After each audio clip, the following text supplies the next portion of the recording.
Hello അസ്സലാമലൈക്കും welcome back to അവർ channel. അപ്പം ഇന്ന് അച്ചാറിൻ്റെ റെസിപ്പി ആയിട്ടാണ് വന്നിട്ടുള്ളത്. റൂബിക്ക അല്ലെങ്കിൽ ലൂബിക്ക എന്ന് പറയുന്നത് അതിൻ്റെ അച്ചാറും പിന്നെ അമ്പഴങ്ങ അച്ചാറില്ലേ അതുമാണ് കേട്ടോ ഇടുന്നത്.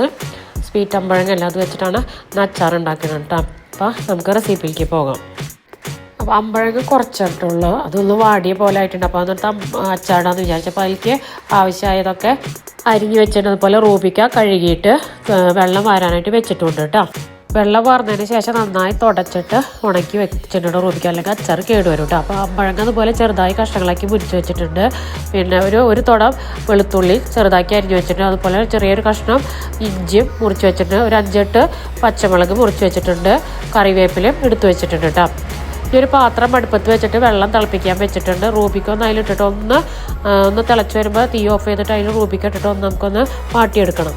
അപ്പോൾ റൂബിക്ക ഇതുപോലെ ചൂടുവെള്ളത്തിൽ ഇട്ട് വെച്ചിട്ട് ഒരു 5 മിനിറ്റ് നേരം ഇട്ട് വെച്ചതിന് ശേഷം അതൊന്ന് വാറാൻ വേണ്ടിയിട്ട് വാരക്കൊട്ടയിലേക്ക് ഒഴിച്ച് വെച്ചിട്ട് ഒന്ന് വെള്ളം വാരാൻ വേണ്ടി വെക്കാൻ കേട്ടോ.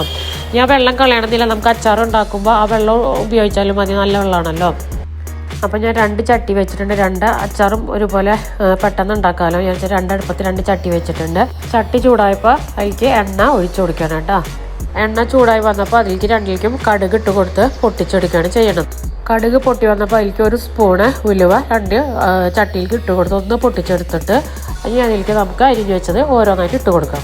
ആദ്യം നമുക്ക് വെളുത്തുള്ളി ഇട്ട് കൊടുക്കാം. അമ്പഴങ്ങയുടെ അച്ചാറിലേക്ക് 1 തുടം വെളുത്തുള്ളി ചെറുതായി ഇങ്ങനെ നീളത്തിൽ അരിഞ്ഞത് ഇട്ട് കൊടുത്ത് അതുപോലെ ചെറിയൊരു കഷ്ണം ഇഞ്ചി അരിഞ്ഞതും ഇട്ട് കൊടുത്തിട്ട് നന്നായി ഇളക്കിയെടുക്കുക. അതേപോലെ റൂബിക്കയുടെ അച്ചാറിലേക്ക് ഞാൻ എടുത്തത് 2 തുടം വെളുത്തുള്ളിയും ആദ്യം കുറച്ച് വലിയ കഷ്ണം ഒരു ഇഞ്ചിയാണ് എടുത്തിട്ടുള്ളത്. നമുക്ക് ഇഷ്ടത്തിനനുസരിച്ചിട്ട് ഇതിൽ കൂടുതൽ വെളുത്തുള്ളിയും ഇഞ്ചിയൊക്കെ ചേർക്കാവുന്നതാണ് കേട്ടോ. അപ്പോൾ ഞാൻ അരിയണ മണിക്ക് ഇത്ര ചേർത്തുള്ളൂ കേട്ടോ. എന്നിട്ട് ഇതൊന്ന് നന്നായി ഇതിൽ വെള്ളം വറ്റി വരുന്നത് വരെ നമുക്കൊന്ന് ഇളക്കി മുപ്പിച്ചെടുക്കാം കേട്ടോ.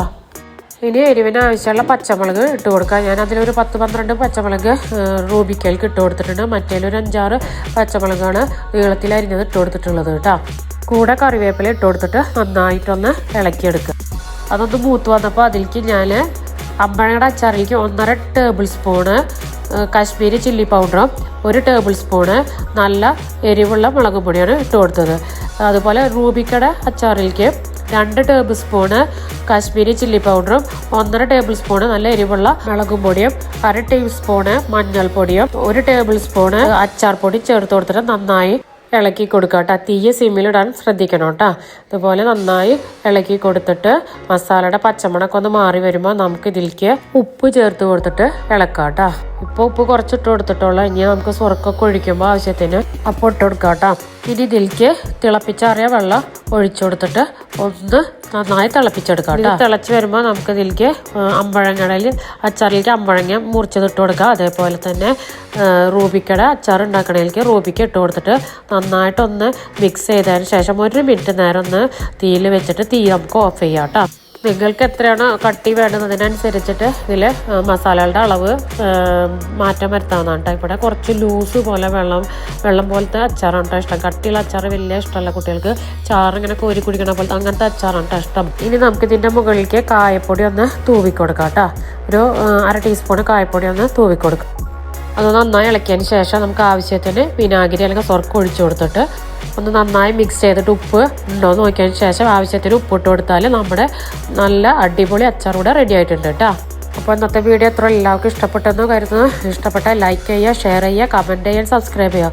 അടുത്തൊരു വീഡിയോ ആയിട്ട് വരുന്നവർ അസ്സലാമു അലൈക്കും.